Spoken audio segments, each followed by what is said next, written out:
අයිබෝන් කියලා පිළිගන්නවා ස්මාර්ට් සයිබර් ටෙල්ගේ අපේ YouTube පඩවියට. අද මම ඔයාලට කියලා දෙන්න යන්නේ කවුද මේ පරිගණක පරිශීලකයා නැත්නම් ඉංග්‍රීසියෙන් කියනවා කම්පියුටර් යූසර් කියලා. කවුද මේ පරිගණක පරිශීලකයා කියලා කියන්නේ?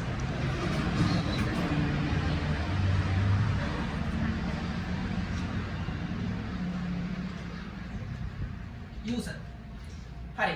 මේ පරිගණක පරිශීලකයා සාමාන්‍ය අපි සරලව කියනවා පරිගණකයක් භාවිතා කරන ඕනෑම පුද්ගලයෙක් පරිශීලකයෙක් වෙනවා.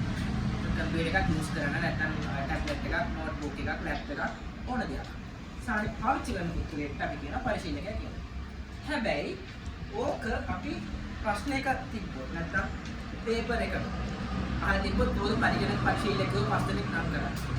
අපි ලියන්නේ අපි මම පාවිච්චි කරනවා, අපි හරියට එක්කෙනා පාවිච්චි කරනවා, හැබැයි අයියා පාවිච්චි කරනවා, මල්ලි පාවිච්චි කරනවා. එහෙම ලියන්නේ. පරිගණක පරිශීලකයා කියලා කිව්වහම අපි යාළුවා හඳුන්වන්න ඕනේ යාළුවාගේ ජොබ් එකේ.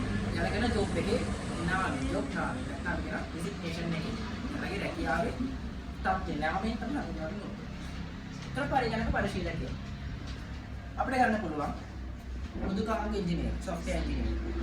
පස්සේ දෘඩාංග ඉංජිනේර, හાર્ඩ්වෙයාර් ඉංජිනේර. තව network administrator, ජාල පරිපාලක. පස්සේ database administrator, දත්ත පරිපාලක. හරි. තව ගන්න පුළුවන් අපිට. දැන් මම IT teacher කෙනෙක්. එහෙනම් IT teacher කියන්නේ පරිගණක පරිශීලකයෙක්. හරි.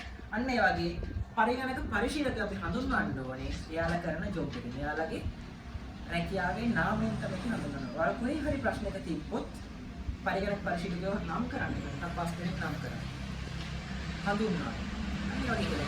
හඳුන්වන්න ඕනේ පරිගණකයක් භාවිතා කරන පුද්ගලයා නැත්නම් රැකියාවේ ස්වභාවය අනුව පරිගණකයක් භාවිතය කරන පුද්ගලයා තමයි පරිගණක පරිශීලකයා.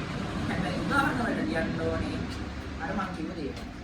software engineer, computer engineer, computer engineer, hardware technician,